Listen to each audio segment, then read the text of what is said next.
And hi, how's everybody doing? This is Robert Gumbs here, otherwise known as the Notorious Bob.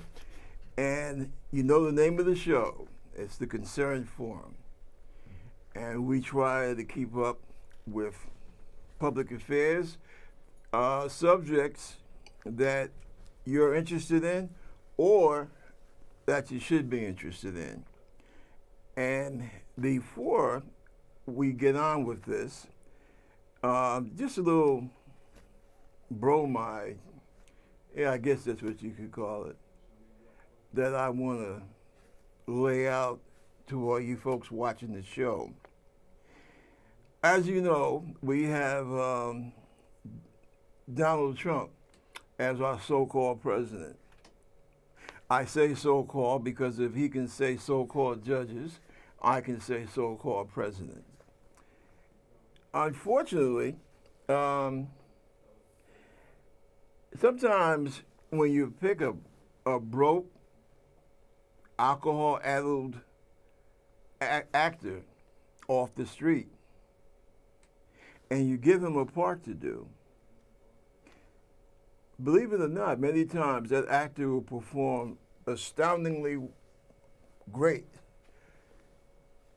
We gave Donald Trump a part to play.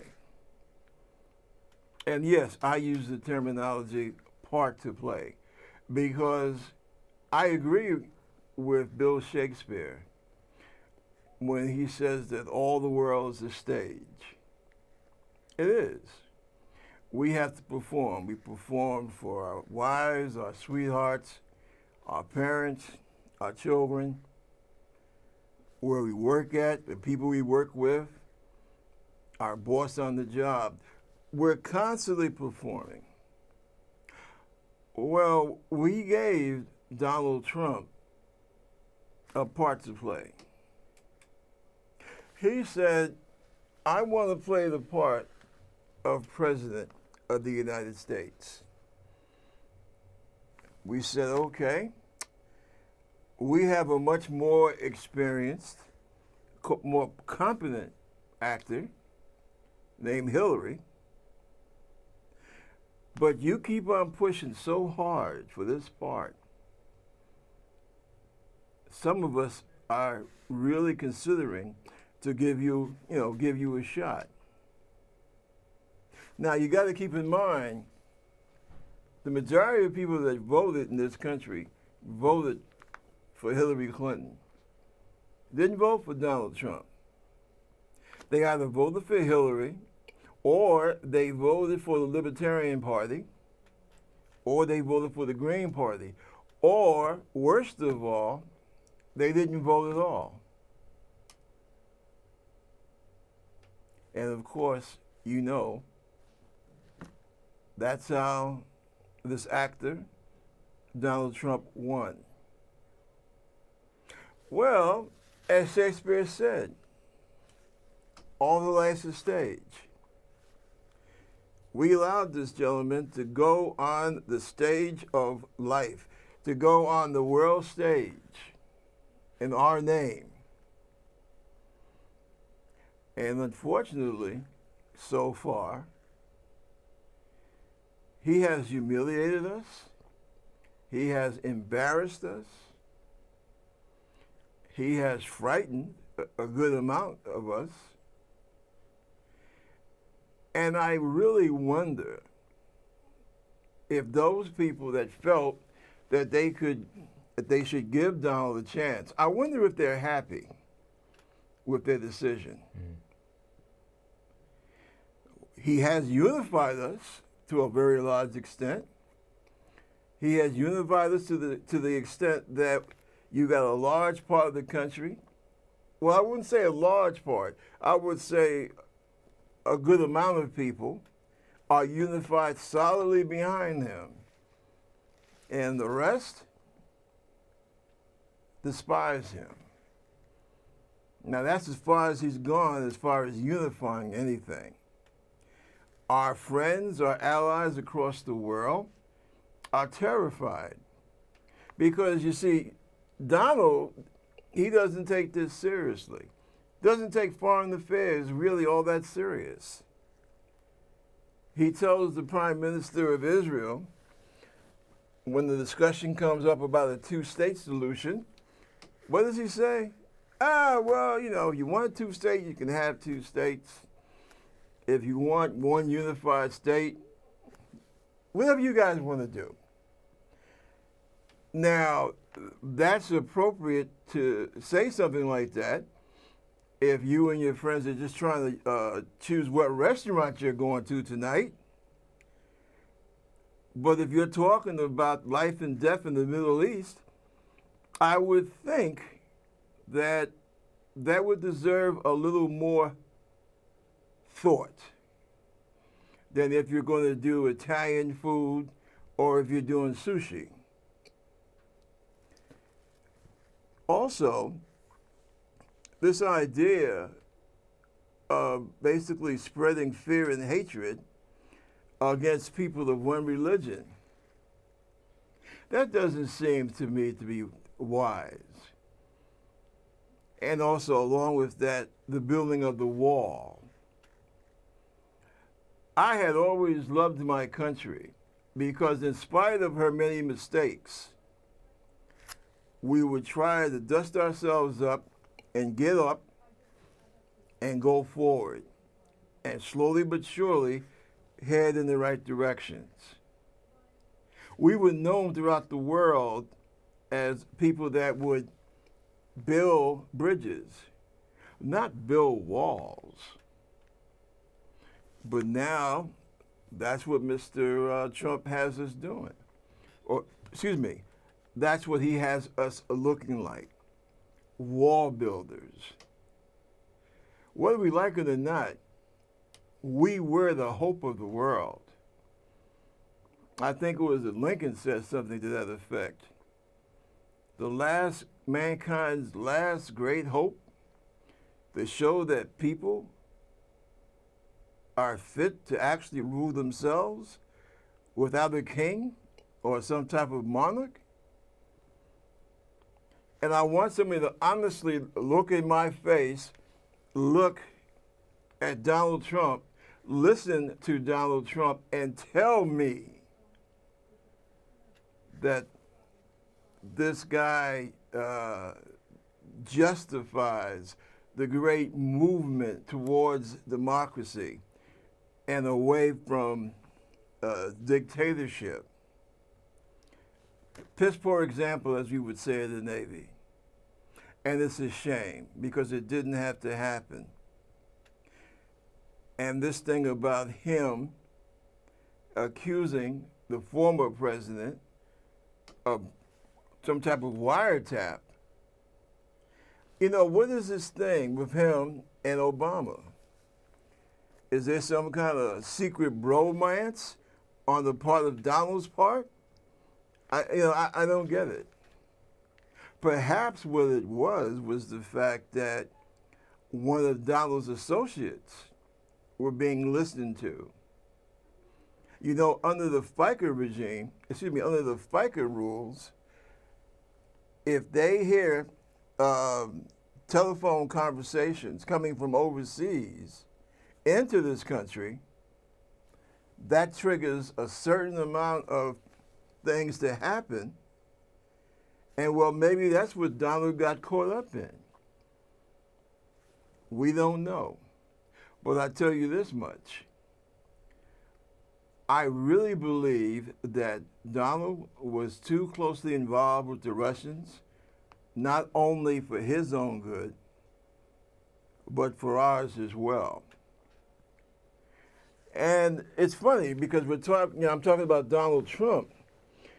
One of the problems that Donald has brought to us, or I should say, brought in sharp view, was the sad problem that we've had for almost as long as we've been in America, even before we became America, the problem between people of color and law enforcement. A lot of people don't know that in many major cities, or what were to become major cities, law enforcement started up as a slave patrol. A lot of people they don't know that. So that's why I always tell my kid, history is important. And unfortunately, we have a bad history in terms of the relationship between people of color and law enforcement. Well, tonight, I'm going to introduce you to a young man who, with the help of his associates, are trying to do something about that. And I'm going to let him introduce himself.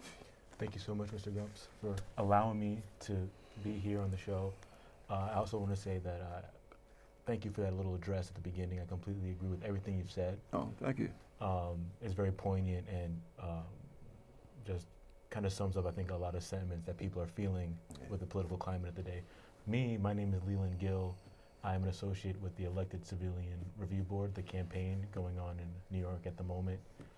It's a grassroots effort to sort of replace the Civilian Complaint Review Board and to install something that answers to the people and has power to hold police accountable for their misconducts. Because the current system it's too bent against the people for there to be any actual change or any actual justice for those negatively affected by police violence, which is, as you said, has just been a ongoing story since slaves and way back then. Primarily my role with the group is to work with the legislation group, the committee, who's developing the amendment draft that we will submit to City Council to vote, for them to put forth to the people and then to be voted on in public referendum. So that's been my primary role since last summer. We've been working on this new draft for the city charter. Well, your group, now, as you know, I've had your group on one time before. Dr. O'Neill. I can't remember David's last name. And the young lady that was also with them. And I'm going to tell you, I don't know if he ever related this to you, but I have a special place for your group and for what you guys are trying to do. And I also hope to be a part of that, quite frankly. And he didn't tell you, did he? Well, we as a group, we kind of work independently or in our separate groups, and then we kind of come together during our general meetings. Okay. I see what you're saying. Good. Good. So afterwards, they report on like the show. Everybody loved the show, loved you. And the platform to kind of explain what we're doing and to kind of attract people to the campaign. Right. So I didn't get a chance to speak to him personally, but I know that everyone involved with the show really appreciated the chance to speak. Well, I'm glad that they were, happy with what we were able to produce on that show. How should I put this? Well, I know it's hard to tell, but I'm maybe 1 or 2 years older than you are. Just a few years. I laugh. I put that out there just in case any young ladies are watching this show. I'm not as old as I look, okay? I don't lie either. But all kidding aside, back in the 50s and in the early 60s, and those of you folks out there who are familiar with my show, you probably heard it before, but my dad was in politics right here in New York, right in Harlem. And he was the district leader for the Republican Party in West Harlem. And this was like between 59 and 66, 66, if I'm not mistaken. And I mean, really, I was just a little kid at the time. But I do admit I had picked up a very early interest in politics because it was around, the house all the time. Um, my dad was, like I said, he was very much into politics, and he was also into union organizing. And he was a shop steward for the factory that he worked for out in Brooklyn. And he was extremely active in union politics.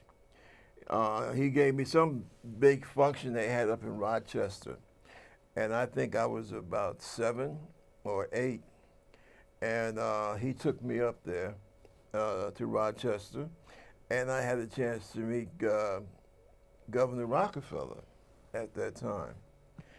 And looking back on it, it's funny, as you get older, you realize, well, damn, he was really into a lot of very interesting things. Yeah. One of the things that he was into, well, Republican Party politics, union organizing, Yeah. and in his own, well, not in his own way, he was a member of Marcus Garvey's organization, UNIA. If I'm not mistaken, where you guys meet, their original headquarters is right in that, not if not the same block, in that same neighborhood. Yeah. So Freedom Hall, right there on Lenox. That's right. Lenox 128th Street, and it's I'm really appreciative of the location because even though I live in New Jersey, I went to school here in New York. I went to Columbia University, and coming to Harlem was such a relief for me personally, just to be around so much history and Black culture. Oh yeah. And then yeah, we got it exactly. And then you walk among the avenues, and a lot of it has changed, as people in the neighborhood say, but there's still a lot of heart in Harlem. And when you interact with the people and they see what we're doing, we get mainly positive responses because this is a change that's been long overdue and that people have fought for in the past, and people will still fight for even after we're done. Yes. What we do, no matter how the efforts start out. So Harlem is very special to me and to the campaign, and Freedom Hall is just as a center is appropriate because these are the people we're trying to help. Not only Black people, but every group that gets harassed by the police or who has been persecuted by the police. And I think Harlem is just a really perfect center for what we're trying to do. He used to, with the passage of time, and me, going back and forth in the military and what have you, I don't know what happened to it, but he had an original membership card. From when he was a member. See, my parents were a little bit older than the average kid's parents, my age. And he got involved with the UNIA because he was born in St. Thomas and he was raised in the Dominican Republic because that's where his dad was from, DR. And then when he was about, I think, somewhere around 10 or 9 or 10, they sent him back to St. Thomas. And somehow at that time, because his brother, or I believe his brother, was the editor at that time of the Virgin Island paper. And my dad learned how to set type, the old time printing press. Yeah. And I believe that that's where he had come across that. And so he started to correspond, and when he was a very young guy, I think he was about 18 or 19, and him and one of his cousins just hopped on the freighter and came right up here to New York.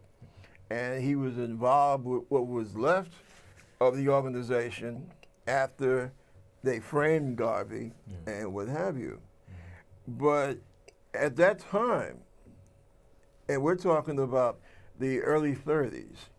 At that time, as a kid, basically being involved in politics here in Harlem. The talk about the police mistreatment at that time of primarily African Americans and especially dark Spanish, the Latino men. And he was one of those out there in the front lines, picketing police precincts and what have you. And, later on, as he got older, and he was, more stable, had the wife, kid, and everything like that. Like I said, I was almost a baby at that time. But he pushed for the same thing that you guys are fighting for now, an elected civilian review board for the police department. So one thing I have to say, this gentleman and the group that he represents are carrying on in a very honorable tradition. And that tradition being that the people of the community have a right to have input and who is policing and who is doing the policing. And that's the key to all of this, right? It's community voice and representation. Because what happens if a cop beats up a teenager walking home from school, or a man or a woman, they harass a woman in the street, coming home from work? What do? They have to file a complaint with the Civilian Complaint Review Board. And then if that complaint if there's enough merit to the complaint, then they send investigators out. And then the best that the person will get at the end of this investigation is a recommendation for punishment that the police commissioner or the head office of the police can either enact or water down or outright throw out. I encourage everybody watching this, and if you haven't already, Mr. Gumbs, to look at the New York City Charter itself, and to look at the NYPD, the section of the NYPD, and to look at this section on the police commissioner, and you will see how unchallenged the authority of the police is in New York. And it's sobering. The police commissioner has final say on any punishment, and it says it right there. If you look at the CCRB rules, the police commissioner has final say on all punishment. So the reality that we exist in is a reality, one of voicelessness, and the police can act in these neighborhoods in this capacity with impunity. That's why these things keep on happening, because if there's no check, if there's no real consequence for actions, what reason does somebody have to follow the rules? My God. Let me ask you something. I'm going to play devil's advocate and kind of put you on the spot here. Okay. All right, Lily, what do you want? What power do you want the police to have? What powers do I want the police to have? Yeah. Well, the enforcement of the law is an important thing, I believe, in society, personally. I know there are a lot of abolitionists who just want the police gone. They think that the existence of the police force is itself just a kind of tramples on the idea of democracy and freedom. I do believe in law enforcement. I would like to see demilitarization of the police. You see them walking around with automatic weapons, rifles, and Port Authority. I come in through the Penn Station Port Authority all the time for work and for to come in for meetings, and you see these cops with these assault rifles. Is a police officer really going to fire an assault rifle at a perp in a crowd of people? You see police with tactical shotguns. They're good for close quarter raids for the SWAT team. Not in public. What police officer is going to fire a shotgun into a crowd of people? So that the fact that they have these kind of military-grade weapons on street patrols, I think, is ridiculous. Okay, well, I'm Sergeant Lynch of the police union. Now, you just said that. Suppose I would say, well, in my capacity as a police officer for the past 18 years, I believe that an officer always has to be prepared. Now, what do you say to that? What's your response to that? I understand the need for preparation and armament. I know people are talking about complete disarming of the police. You know, no firearms, and I don't agree with that because the situation can escalate. You know, and police work is a very dangerous job. There are. I recognize the humanity behind the people who wear the uniform. Right. There are people. They're not machines. So having firearms is important. When you're sitting on patrol, you're not responding to a call. Right. You're not on a raid like SWAT team. There's no hostage situation. There's no active, like a terrorist attack going on. Right. You're just on patrol for security. Even the National Guard officers who are posted in the police authority don't pack some of the heat that the police officers do. The normal police officers. I've noticed that. You've noticed that. Yeah, You see the police. You see they may have like a little submachine gun maybe. Some officers, but they're not walking around with shotguns. The National Guard, they don't wield shotguns, but the New York local police officers do. The scale of the kind of threats that the police face every day, and the scale of armament that they wield are just completely disproportionate. So you're saying that now it's almost like not almost, but it's like using a sledgehammer to get a mosquito. Exactly. Who are you trying to intimidate? Who are you trying to? At that point in the back, like who is this show of force for? Because Homeland Security catches a lot of the terrorists that try to come in. You know what I mean? Right. Homegrown terrorism and responses are few and far between, and if not, they're not using. They use knives. Like we've seen the recent attacks for ISIS. They use knives. Do you really need a shotgun to stop a man wielding a knife or a machete? Who is this show of force for? Is it for them, or is it for the people that you're supposedly trying to protect? I ask people this all the time. Do you feel safer with the police in the city wielding shotguns and assault rifles? Do you feel safer? Do you feel more protected? And I get mixed responses. I don't. I don't. Well, no, I was just going to also bring in the point, because you really have me thinking here. Yeah. What about when they say, well, in this time of, well, see, not to try, the worst thing, and I start and stop and start and stop, because I don't believe in, shading the truth, all right? However, by the same token, I don't believe in hurting people when it's not necessary to accomplish a particular goal. Now, we have people here in New York City that have been affected by terrorist incidents. What I mean by that is, well, the biggest one that we've had, actually two.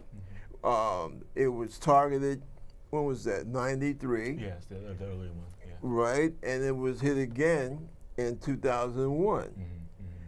And I know that those incidents really made an effect upon people. It really put a stamp on them. And I'm treading carefully here. One of the things I don't like what I have seen happen to my fellow New Yorkers. I don't like it one damn bit. I don't like seeing what's happened to my country.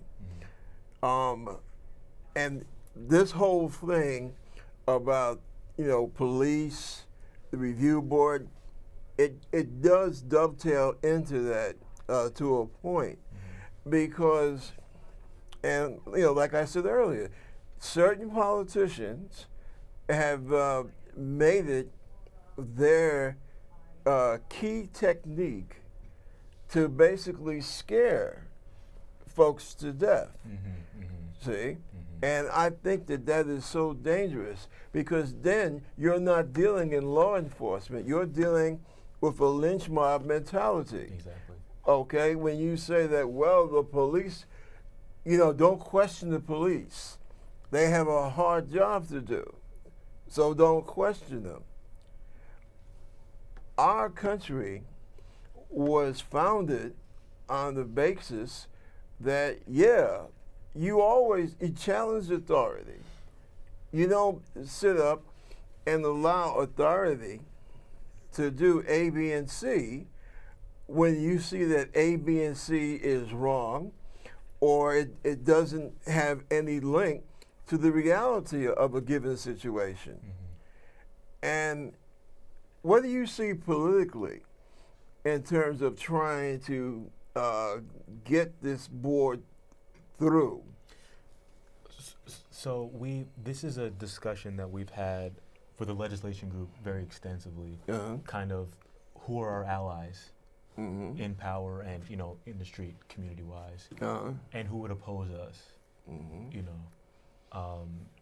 and so whenever you try to affect the state of things with police, you're immediately going to come up against two big obstacles. One, the police union. Yeah.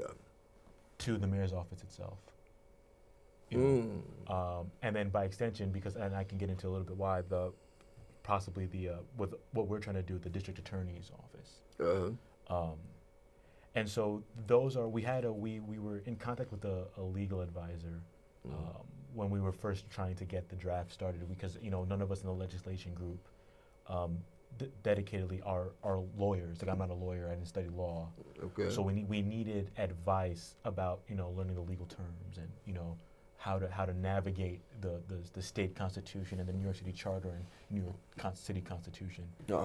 We wanted to be as informed as possible before we put something together to give to the public and to City Council.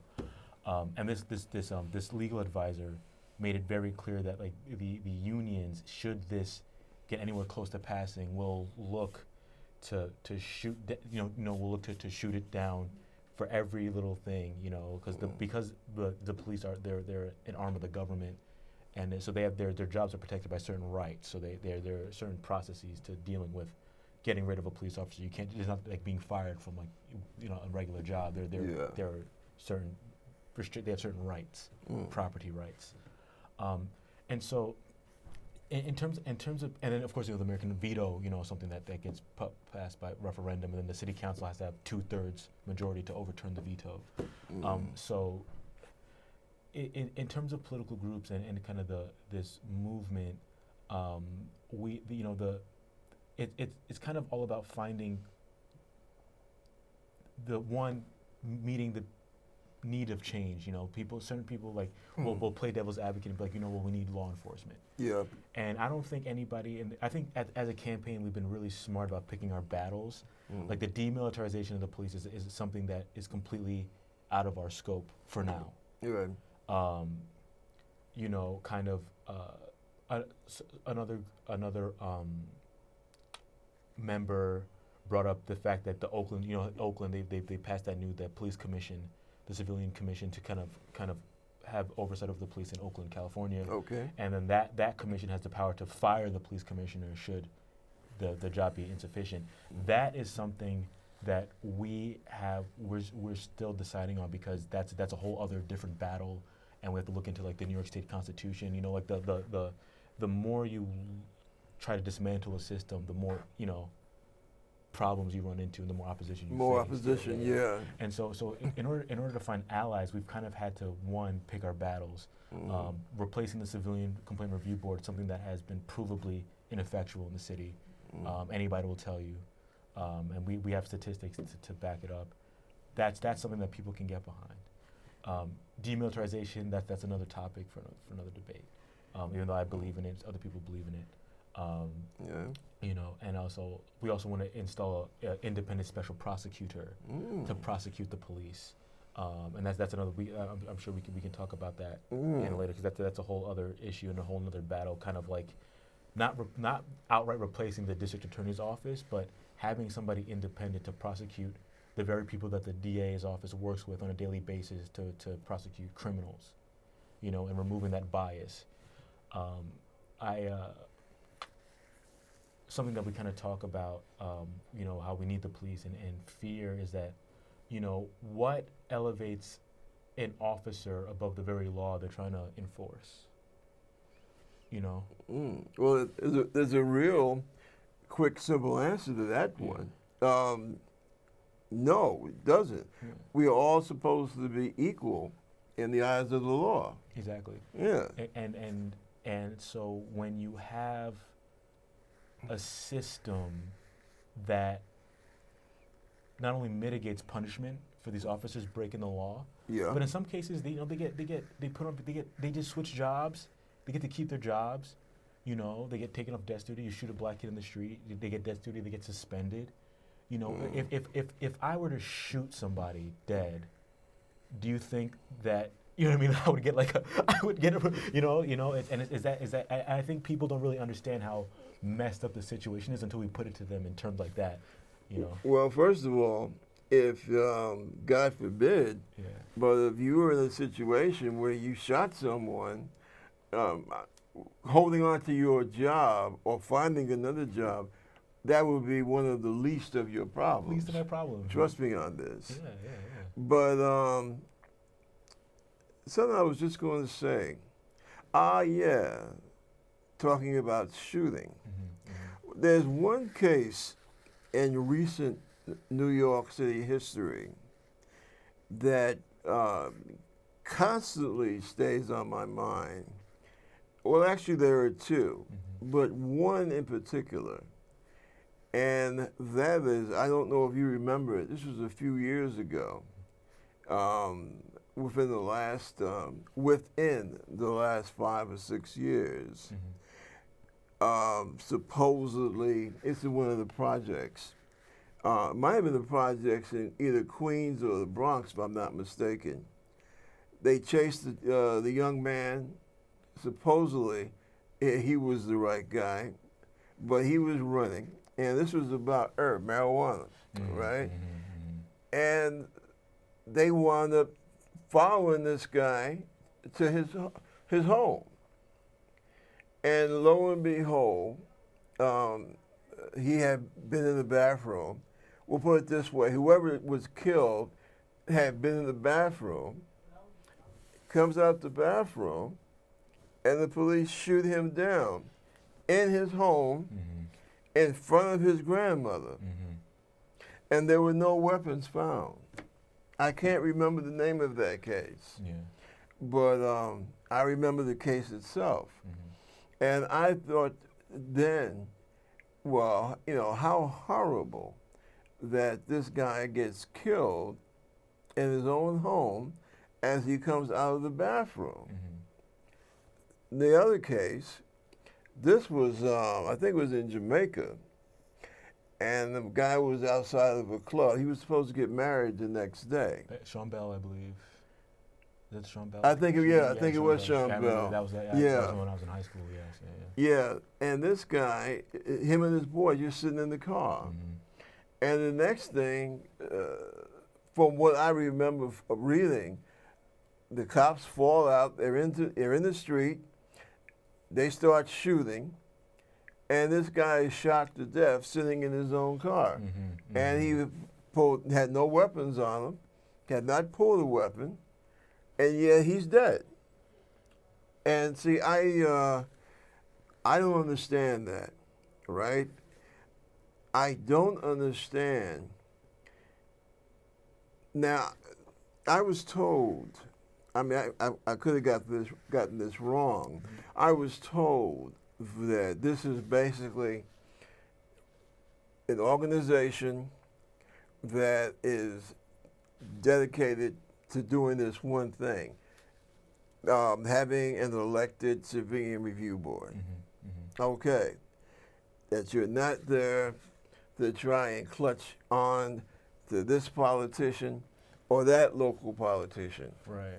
I think that's admirable, because I'll be honest about it, I have a hard time trying to understand a lot of these black and brown elected political people, because this thing, it happens, a big blow up, everything's calmed down. Now I will give Al Sharpton credit for making sure that the immediate family is taken care of. But after the family's taken care of and everything is, more or less quashed down, then the next thing you know, a few months later or a year later, boom, it happens again. Yeah. And I'm wondering, where are our people in city council, in the state assembly, in the state senate? Because unfortunately, it's a natural occurrence, but when it occurs here, it's a local issue. And I do not understand what is the sense if we're going to keep electing people locally and this type of thing still continues. So it's very interesting you bring up politicians. We've been trying to take this campaign in a grassroots direction for that exact reason, is because when somebody's running for election, it's all about getting supporters to get votes, to get them into office, no problem, so that they can serve a term. When you have, tragedies like these in the city, politically charged, people want change, you have all kinds of politicians riding the coattails of everybody's outrage to get elected. The moment they get in, and now they have, they want to stay in power, they're willing to make all these compromises to please the right groups, so that they can maintain their positions. All of a sudden, instead of the will of the people, it's the will of this interest and that interest and their constituents.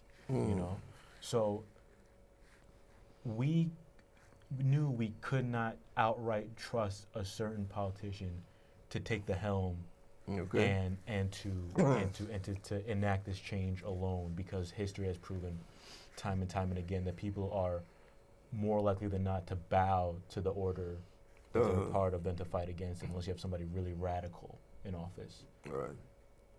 By taking it grassroots and building support in local organizations and people, citizens in New York, one, we have the people that this is meant to protect back in the movement.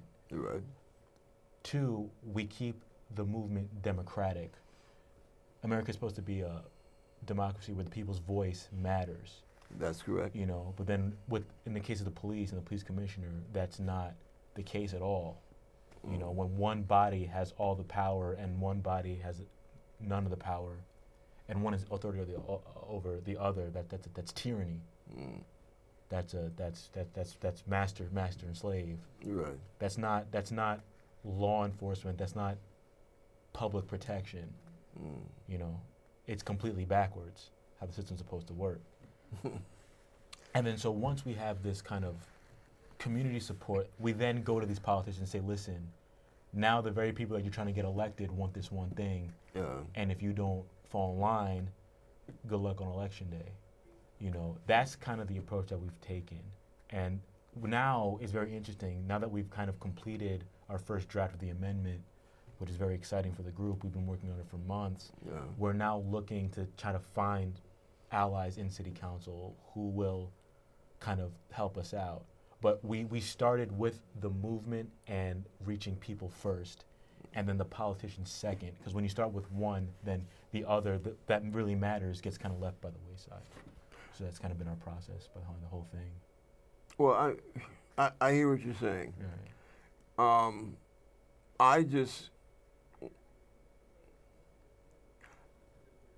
I just have an axe to grind. Okay.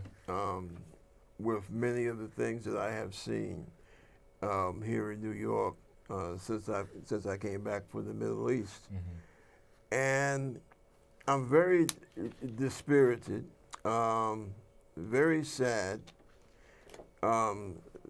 very depressed. I think that a large part of the problem is that you have poor people, or as they like to say, low-income people, basically out here trying to make it. And anytime you have a situation like that, you're going to have negative interaction between so-called, or the police, not so-called, they are police, between police and the people that make up that community. Mm-hmm. You know, people forget, and see, this is something else. This is why I say you got to know history, Mm-hmm. because history does matter. At the very least, people can't, they can't blow smoke up your butt, all right, because you don't know all the facts or have a general idea.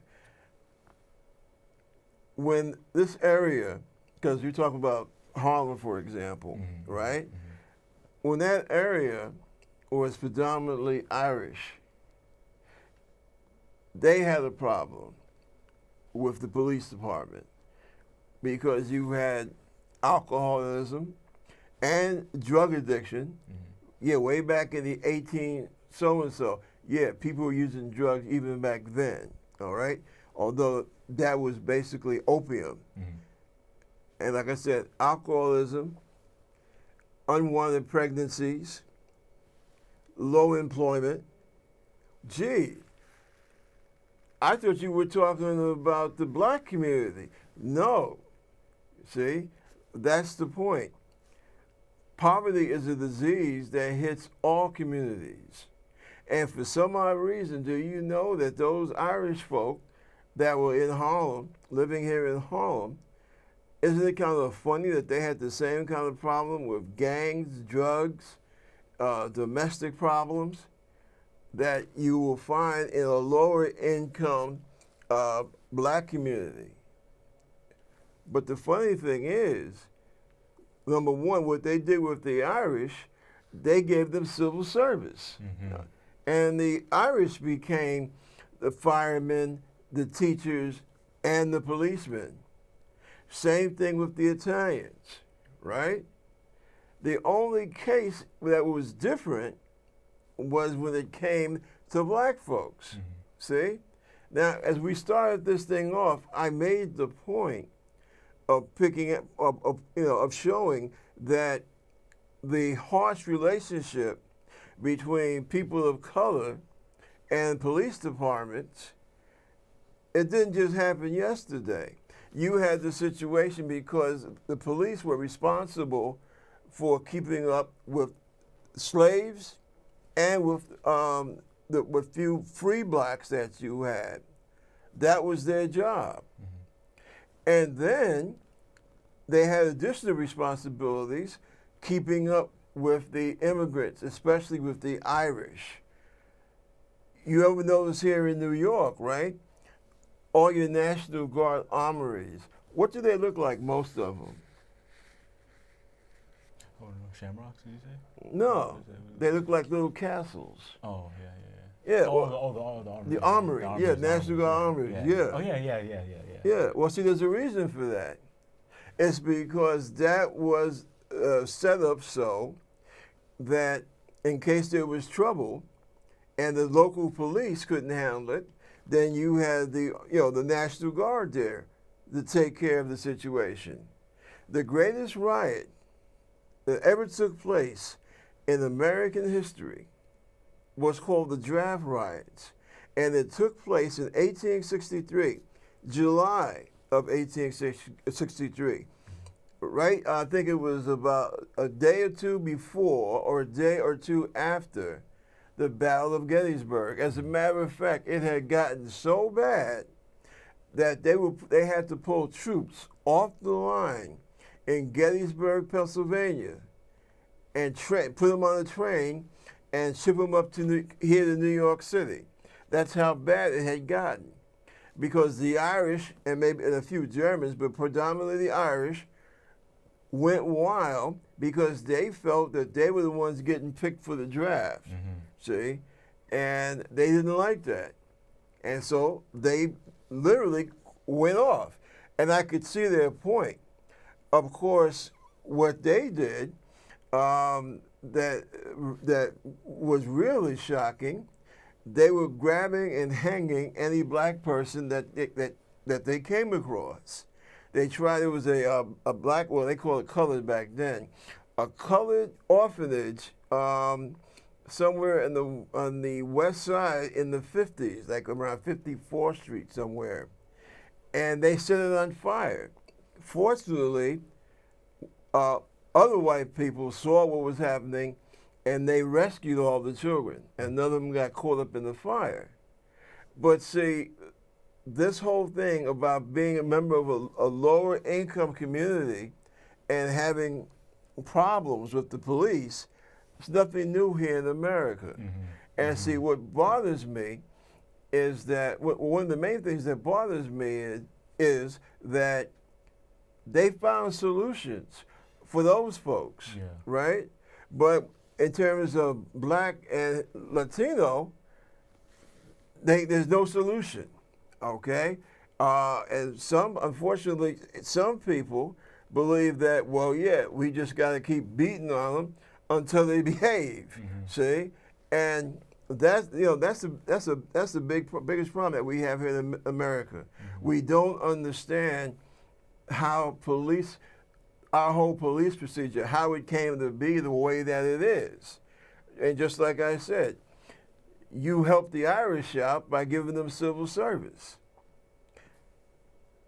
See, these are the things that black and Latino political leaders need to make people aware of. See, so that we don't have our leaders going to city council, for example, and having some assistant police commissioner basically try to label people of color as just being genetically, how should I say, prone to criminality. The criminality is ridiculous. Yeah. Yeah. And that's another problem that we have here. And see, that is why what my dad said was right back in the early 60s. What these folks are saying is correct now. You need to have an elected civilian board. Now, how many people do you envision this board to be? So, very interesting. So as we were working on this, we kind of broke up, I believe, the 51 districts in New York. Okay. And we grouped them into 3, and so there'd be a board member for each group. So there'd be 17 board members. Okay. And then the board would be supported by a staff of investigators to look into claims that people make. Okay. And office staff to take calls and to deal with paperwork and right. Operate very similarly to in like structure how the CCRB works. The same resources. Okay. Yeah. Exactly. Except we want public accountability.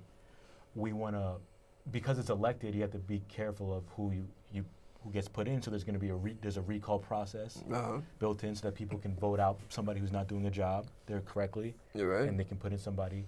If somebody's doing a good job, there's no term limit, so they can stay in and keep doing a good job. Okay. And we want like 24-hour hotlines and office that people can call and leave complaints. Right. And we want monthly meetings where the public can go. They can report. The ECRB can report what goes on, and the public can talk back, and it could be kind of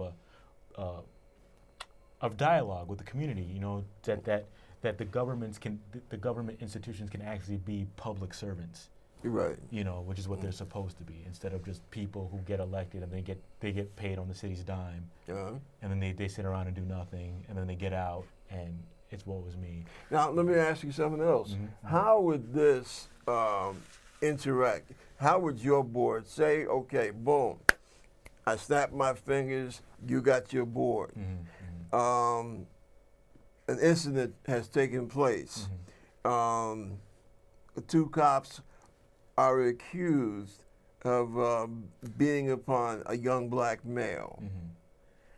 Okay, how would our criminal justice system, or I should say, how would our court system interact with that elected community board? Right. So there's a certain kind of purview or like a limitation, I should say, I think it's more appropriate, that the board can issue punishments to the police commissioner, and it would be an issue. It wouldn't be a recommendation. It would be kind of like a compulsory, like you have to enact this.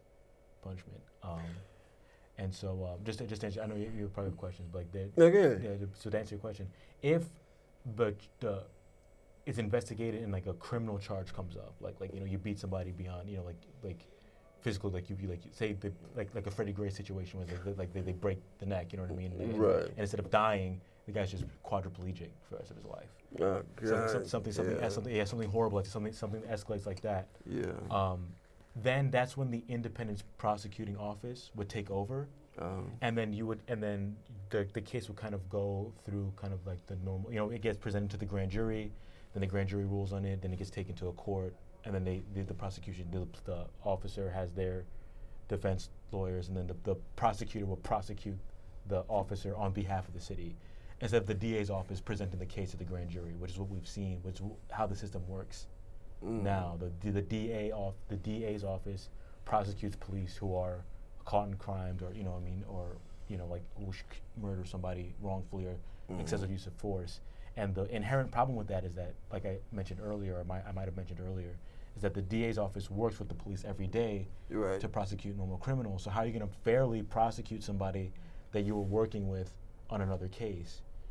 Like the two offices are too closely linked for there to be any fair prosecutions. And we've had people, you see that the DA's office will kind of haphazardly present a case to the grand jury, and then like it kind of like, or not, wouldn't do as good of a job as normally presenting the case to the grand jury, and then the case gets thrown out, or See, what I'm curious about, because I'm anticipating the objections from someone like, say, Sergeant Lynch, because he would say, probably, well, what happens with what do they call them on Law and Order? The Rat Squad, Internal Affairs unit. Yeah. What would happen to them? So So the ECRB does not interact with internal affairs stuff, or kind of administrative. Like, say a cop shows up to work drunk, the ECRB would not take on that case. The independent prosecutor will not take on that case. Remember, it's about choosing their battles. Right. Choosing the battles. The ECRB will not replace the police commissioner in the police office. It's only when police officers commit crimes against the public in the color of law or in uniform. That's when the ECRB steps in. That's when the independent special prosecutor steps in. So like all that internal affairs stuff, like corruption, and that's separate. The ECRB doesn't deal with that. It's just giving recourse to the public when the police transgress, against them. Okay. So. Well, as we can see. Yeah, we're almost out of time. I tell you, that's okay because you're coming back. Oh, yeah. Yeah, please. You're coming back. But this is the kind of show that I'm talking about, ladies and gentlemen. Shows that inform us and educate us. Yeah. And that's what the Concerning Forum is all about. Listen, you have a great weekend. Yes. And I'll see you next time. Thank you so much. Yeah. Bye. Yeah. Excellent. Thank you. Yeah, and those questions that you bring up are questions that we talk about in the group constantly, and it's all about how far do we want the ECRB to go? Like because at a certain point, like we start breaching state constitutions. Yeah, because see that the cop, right, that would be under question, his lawyer is going to say, well, he has rights too. Yeah. And so we which he does. Yes, he does. Yes, absolutely. Are we good? Can we take these off? Oh yeah, we're good. Thank you for having. This was great, by the way. No, thank you for coming. I want to bring other people in for this. But there's a solid group of people